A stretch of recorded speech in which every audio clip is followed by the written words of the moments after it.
Hello. Let me know if the mic is working. I think it is. Looks like it is. So, hello, welcome. Here we are. Oh my God, Marie.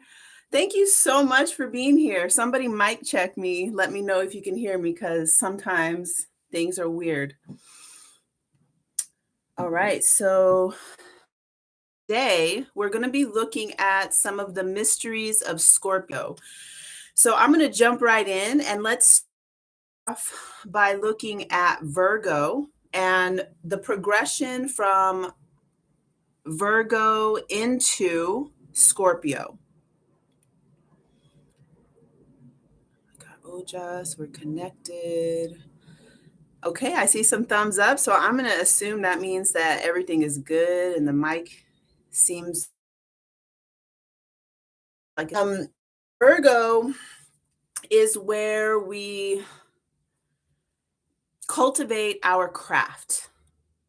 We get deeper into so Virgo is earth in the form of plants, and it has to do with mutability. So, Virgo, as a mutable sign, this is going to relate with the dissolution. So, as you know, we look at the creation as the initiation into a season, and this is going to be the equinoxes and the solstices. Those are in Western astrology. This is what we call a householder. You are fading in and out with the audio. Thank you for letting me know that. Let's see. All these buttons on this thing, I don't really know which one to push. So let me know if that is any better. You sound good to me. Okay. So creation, stasis, dissolution. This is the initiation of something, which happens at solstice and equinox. Then we have stasis, which is that we call a fixed sign. Oh, okay. It's called cardinal. The creation, the initiation, those are the cardinal signs. Then stasis is the fixed signs, and there is a holding, a stability, an exploration into the self. So this can be called self-interested, interested in exploring. Damn, my hair looks good. Oh, um, into the self like that. Did you see that was a Leo moment? Did you see that? A Leo moment. So getting into the joy of what the previous sign created. You know what I'm saying? So in the creation phase of Cancer season, there is a setting of a structure that has to do with sensuality, fertility, baby making, the hot girl summer, all of that stuff happens in Cancer season. This stability has been created. And then Leo season, we get to play in the joy of what the previous sign has created and get more into the exploration of ourself. So it's a self-interested sign. And then we get into what is known as a mutable sign, which has more of a wanting to, from the self-interest and the self-exploration, we get into Virgo, who wants to, from really feeling ourselves, finding out who am I and my creative self-expression with Leo. Virgo gets into what is my craft. And it has to do with, okay, Virgo is earth in the form of plants. So it's all plants. Plants have a turnover. They go, like right now in my yard, you see the seed has burst out and bifurcated. And then there's going to be like a rapid changes happen. and that is Virgo. There's rapid changes happening to the structure. So the self-organization of the patterns of nature, this is Virgo stuff. Oh, Megan. Hello, Megan. Speaking of Virgo, so Virgo is where we tend to our craft. We get more into see, and this is the thing. It's like when you're learning a craft, this is Virgo stuff right here. Okay, so my craft is I'm going to paint. And then all of a sudden I'm like, there's acrylics and there's gels and there's pens and crayons and calligraphy. And there's so then Virgo gets into the multiplicity of all the different ways that you can do that one craft. And then it organizes into some sort of a pattern. But if you know Virgo, that it's not cleanliness. It's an organization of vast amounts of data, information, tools. And this is what a real artist is. What if you're crafting something, you have many different ways to work your craft. So from Virgo season, from the craftiness and the mutability, the flexibility, the dissolution, that's what those mutable signs are. Now we get into Scorpio. Oh, sorry. No, I was like, wait a second. We missed Libra. So from the craft and from the organization of your patterns, now you're able to invite somebody else into your life. Now we're able to cultivate relationships. We find out, who am I in the relational structure of my life? So with Libra, this is also the autumnal equinox. It's initiation into relationship more than just your personal one-on-one, but definitely personal one-on-one relationships are that's the prime thing. So like if we were in a tribal community, the Libra archetype would be the person who is, I want to say, the matchmaker, the justice, so who is doing the wedding. And just so you know, when you're getting married, a good facilitator of your wedding is going to do relationship counseling. So what I've done is use people's astrology charts and look at synastry and go over some of those patterns to see, you know, there needs to be some relationship coaching, counseling, conversations that happen. Libra is air in the form of communication. Libra communication is different than the communication that happens in Gemini because Gemini is a mutable air sign. Excuse me. Libra is a cardinal air sign. It holds down one of the four cardinal directions. So now we've entered into the west direction, which has to do with dying to the sense of self. Okay, so now what I'm looking at is going from the east direction where we explore our sense of self. We burst through the door. My daughter was born with under Aries sun, and she literally will headbutt through anything as a child. She kind of still does that now, but in a different way. So that's the east direction. And that is the spring, the initiation into spring. Now we go over to the western direction, and this has to do with dying to your sense of self to include the other. This is in a poem that I wrote. It says, the death of me is the birth of we, W-E, we. The death of me is the birth of we. So anybody who's been in a relationship knows that you can bring your best into the relationship. And I'm talking about those deep, deep, intimate relationships. Now we're bordering on Scorpio words. depth and intimacy, we're getting into Scorpio. With Libra, though, it is dying to our sense of self to include somebody else. So if you've been in a relationship, you know that, and I'm talking about a marriage. So you live with somebody or it's your child. You can't just go do whatever and not include thinking about what that other person needs, what they care about, how they're going to feel.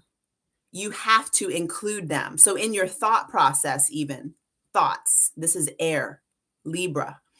In your thought process, you're including how that other person, what they need, what you know that they want, because you've had communications. Nonviolent communication comes in so heavy with the Western direction, because communication and nonviolence, these are two things where, okay, I went really deep into nonviolent communication last year, or maybe that was the beginning of 2022, but just as a recap, it is, the theory of it is that everybody has a need to be seen, to be felt, to be held. And that is a sense of self. That's when we're getting into the Scorpio, that we're able to have a concern for somebody else and hear them through their pain and not get stuck in needing to defend ourselves. If I come at you and I'm like, you, and you know, when you get that snotty cry and it's like reminds me of being drunk and like being in love and being drunk and thinking something wrong is happening. And then you cry and you're like boogery and you're like, you did this and you said that and blah. And then for that other person to be able to see you in your pain, Sarah, hello. To be able to see you in your pain and not take it personal. That you can see somebody in their pain and be able to feel the raw emotion behind what is being said. This is nonviolent communication. And then you're able to respond from a sense of empathy with being able to tune into what's behind the pain. Sorry about I hit that mic. Maybe it made a loud sound. Okay, so that's Virgo and being able to consider somebody else in our lives. So from Virgo, now we get into Scorpio. And you were looking at the horizon, okay? So if the eastern horizon is sparky, it's the spark. Aries is fire in the form of the ignition. Then we get through all the way over to the western direction, and it's when the sun is setting. This is actually the death part of the year. Now we're moving into the underworld. Who's coming with you? Okay, so I don't know if I mentioned this in depth enough with Libra, that it is, who am I in the community? Who is my community? Who's in my household? Who am I in relationship with? Who can I trust? Now, trust gets into the 8th house. And this is also trust funds, surprisingly enough. Finances come in with the 8th house and with Scorpio. So Scorpio is water in the form of frozen ice, in the form of still lakes, Still, still lakes, still waters. It's contained. Scorpio is water that has not been explored. So it's the deepest water, the deepest. I just say like that, deep, like get down through your sternum and deep into the diaphragm, where the breath moves into the lower regions of the body. I did a video about this speaking from Scorpio. When you speak from Scorpio, your inhale penetrates into the pelvis. So the diaphragm pushes down into the pelvis, and we make contact with the womb, with the yoni, with whatever other things you might have below the belly button. And then on the exhale, you bring that up. You vibrate and resonate from that lower portion of your body. This is where we get into Tantra yoga and some of the teachings. The people who've joined, Sarah's in there, people who've joined my Tantra yoga class that I have online, this is what we're working with, touching in to below the belly and bringing that up as your voice. Here is Taurus in the throat. If you look, and I have seen this because I worked in Western medicine for 7 years, almost 7 years. If you look into the larynx, you do one of these scopes that goes into the throat, it looks so much like the inside of a yoni. Those tubes and the peristalsis that happens in the throat when we speak, the vibration is similar to what happens in a well-trained the muscles in the yoni that are able to do this kind of movement. So Taurus is here.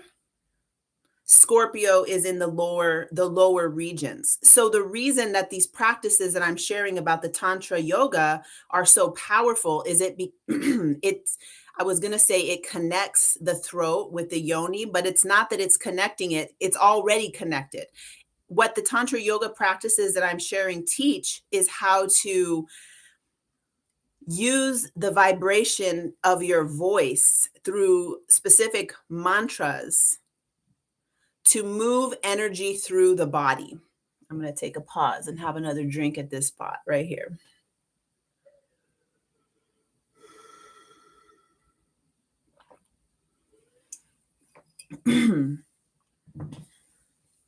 Okay, so Scorpio gets into those deeper mysteries of what's below the navel. The Scorpio regions of the body have to do with, like I mentioned, the yoni, the anus. So what comes in through Taurus goes out through Scorpio. Scorpio also is the compost in our gardening. So in Taurus season, it's very simple. Taurus season has a simplicity with it. It's the beauty, the abundance, the flowers. It has to do with the waxing phase of the moon. It has to do with the growing of light from spring to summer. That part of the regenerative process that brings abundance and prosperity of a type that we can see.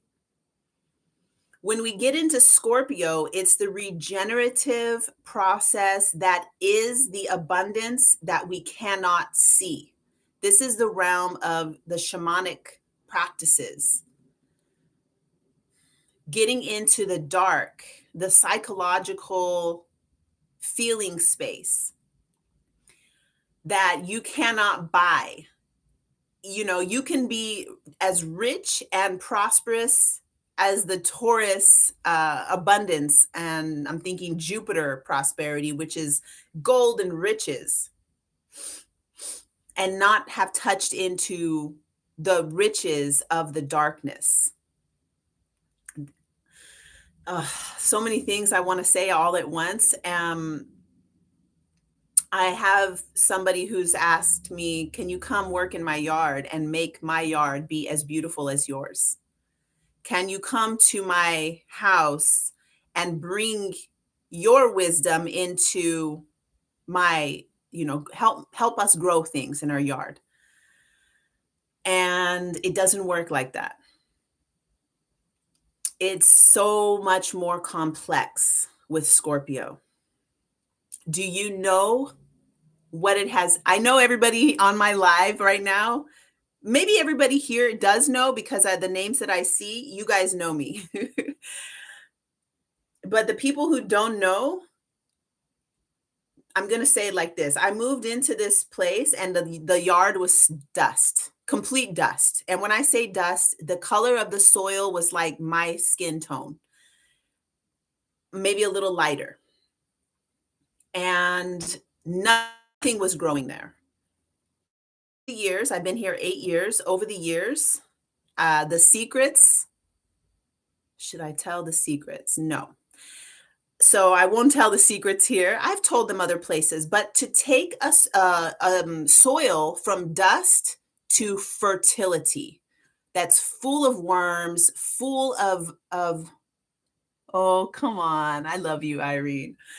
It has to do with urine, blood. It has to do with decomposing bodies of vegetables and fruits and other things.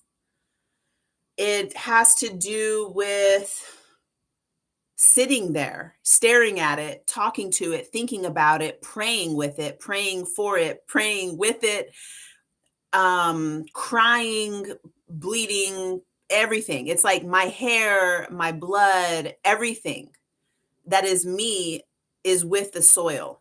And when I first started doing that soil cultivation work, and I would be on the island of Kauai, I would call people to come check on my soil and to make sure that everything was fine, make sure there's enough water. And I have a really good friend who I call Papa Ams, who would come and bring like all sorts of, because he's like me in a lot of ways, bring all sorts of things to put in the soil, to be with the soil, to it's basically it's sex that's happening in nature all the time. Merging light and dark, seeds with soil. It's a constant act of procreation, regeneration. It's very deep. It is very, very deep. And I can't just go to somebody's yard and I mean, I've thought about it. Like, can I bring my compost and like spread it on your soil? But it doesn't really work like that. There's some things I could do. I could do a double digging job. I've talked about that with a lot of people, double digging and make a trench basically and put my compost, the soil that is so rich and fertile and full of worms. Like you can't stick your hand in there without picking up like 50 worms per handful of soil. It's so alive, but with those creepy crawlies of the underworld. Pluto.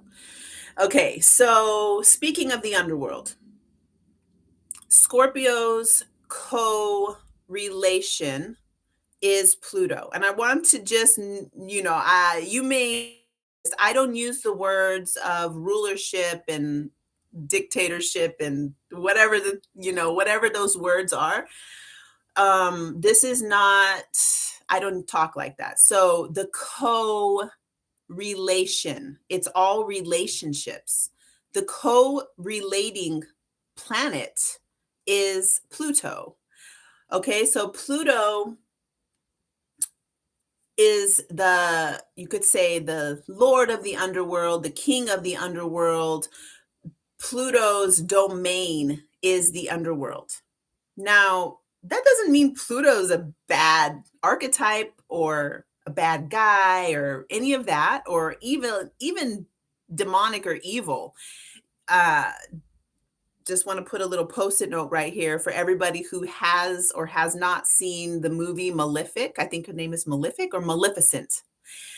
And so we get to see the story of the demon from the demon's point of view. We get to see not from those who have been demonized, who have been victimized rather, but from, you know what I'm saying? So think about Pluto just for this time that we're together. Think about Pluto like this. Okay, there's 3 brothers. One of them gets picked to be king of the gods, and he's Zeus on high. And then there's, is it Jupiter, who is the king of the air? And there's like, oh no, the humans. Okay, I think that's Jupiter, who's like king of this middle world. And then okay, so that would be the king of the upper world. Is that Jupiter? And then Saturn would be the king of the middle world.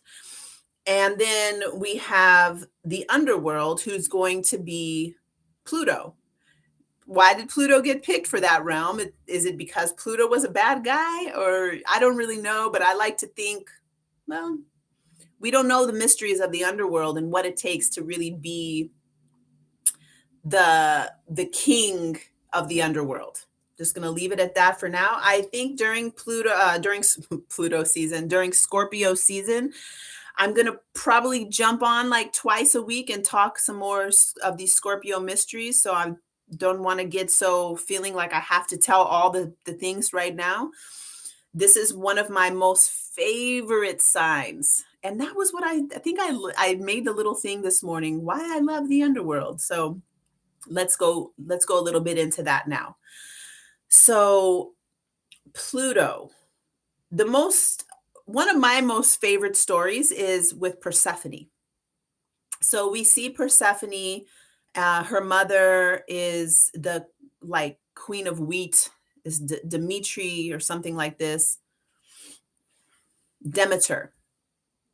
And she is like doing whatever that goddess does with the wheat. And her daughter, who's this beautiful maiden, is out there flittering through the wheat fields, being beautiful, and picks a flower, which I think is maybe the narcissus flower,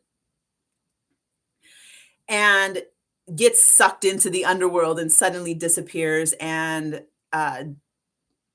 Demeter can't find her, and she's freaking out like I would too. If my beautiful daughter was plucked away, I would freak out too. And like, okay, F everybody, I'm taking away all the food and everything's going to be miserable and all, it's going to be horrible and dark and you can't eat until somebody brings my daughter back. So we have this story and we're like, oh my gosh, that's horrible. And who knows what he's doing to her down there in the underworld. And then this thing that always perplexes me, and it's exciting in a dark way, where I think, so Persephone's gone into the underworld. She eats some pomegranates. And what if she wanted to become the queen of the underworld? What if it's not just her being a damsel in distress needing to be saved? That's part of it. I get that that is part of it, but there is a part of me that is part of my underworld, my mystery, that makes me think, what if she wanted to be the queen of the underworld? So part of that story is that there is a compromise made. And we look at this on our charts by looking at Ceres in one of the asteroid goddess, that we that we look at what we compromise in as a mother. And if you're not a physical mother of children, you still have that mothering archetype within you. What we compromise. So what does Demeter compromise? She's like, okay, I will give 6 months of fullness, of fruits and abundance and beauty. And this is when Persephone, this is this top portion of a globe. This top portion is from spring all the way to autumn or fall, from the east direction all the way over to the western direction. This is going to be the time that Persephone will be up here in the upper world. Then from the western, what do you say, autumnal equinox, through these dark seasons when it's colder out, in some places, not in San Diego, because my papaya tree is making papayas as we speak.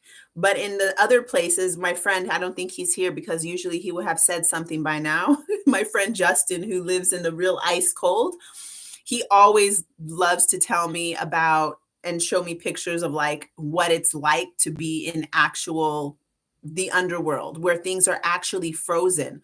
I have lived in a place like this before. When I lived in Chicago, it's oh, it's like your bones hurt because it's so cold and there's frozen, like literal frozen ice that people are like skating on. When it's so cold, I can't imagine just skating on the ice. I mean, it's probably fun. I actually never ever done it. But so now Persephone's in the underworld. And part of that agreement is that now she is the queen of the underworld. We don't know what's happening under there. But some of the things that we do know that happens in the underworld is that a damsel in distress has become a queen.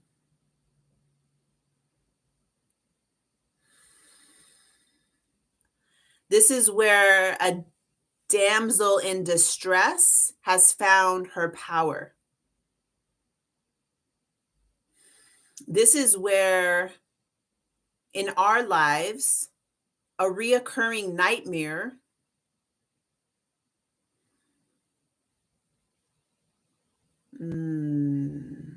is trying to share its wisdom with us. And this chills up my spine. If you've had a reoccurring nightmare, you know how terrifying it is, and you'll wake up with sweats.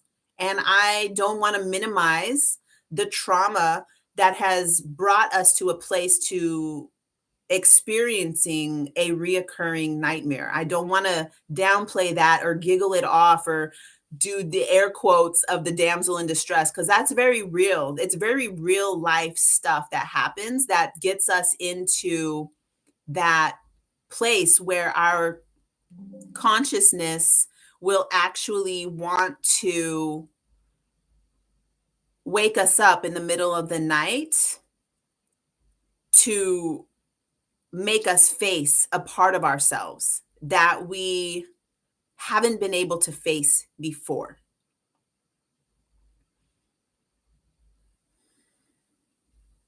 So, in doing dream work, this is the phase where we eventually, through a lot of dream work, there's a lot. I mean, I've read every single book Charlie Morley has written.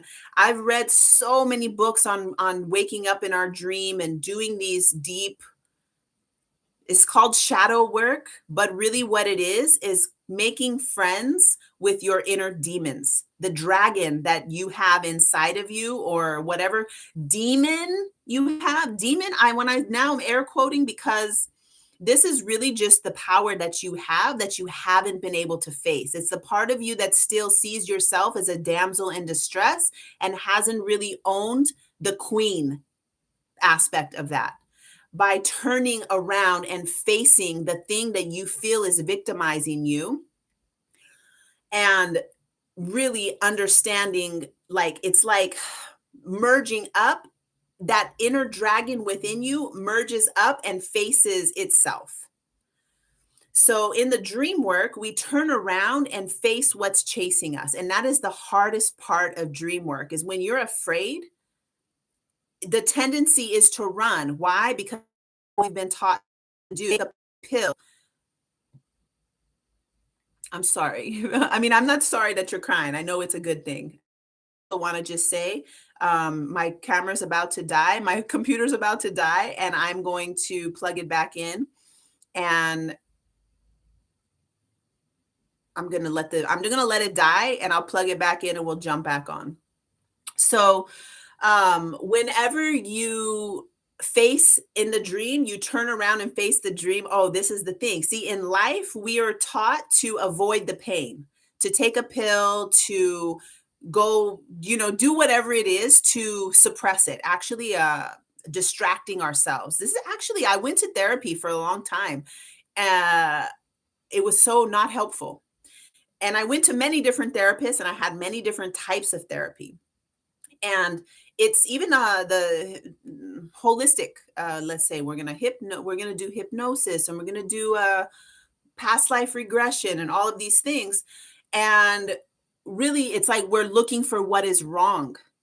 We're looking for what is wrong. We're not looking for how can I befriend this part of myself and learn to access it when I need it and learn to feel it when it comes up and not have to let it have its way. Knowing the right things to feed that part of yourself and knowing, it's not taming it either. It's not taming it, it's learning to live with it.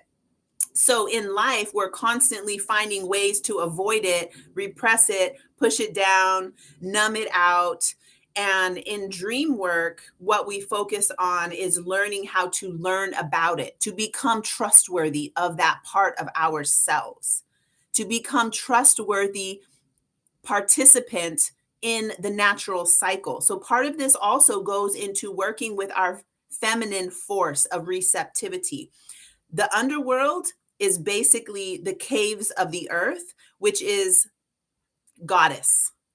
This is feminine energy, which has been destroyed, desecrated. Those temples were desecrated and destroyed. And that is part of why we're so afraid of the underworld. It is raw nature. Blood, menstrual cycles, birth, death, these are all underworld features that are very powerful times in our life cycle. So, back to back to dream work. What we do in dream work is practice to learn to turn around and look at what is chasing us. Once you turn around and look at what is chasing you, you realize many things. And I can't tell you what it is going to be because it's different for everybody in every different situation. Can tell you that times that I've turned around and looked at what was chasing me, it was actually my greatest desire chasing me. So what has happened in my life currently is that I know that my dreams are chasing me. It's my destiny that's chasing me. Why am I running? I'm not. I'm not running anymore. I'm not running because when you're running your dreams, you're running from your desires, that owning your power. That's not becoming the queen of the underworld. That's remaining a damsel in distress. I'm going to go ahead and stop this video. What time is it? It's 4. I'll be back on at 5:15. So now, and I will look forward to seeing you again soon. I hope you come back.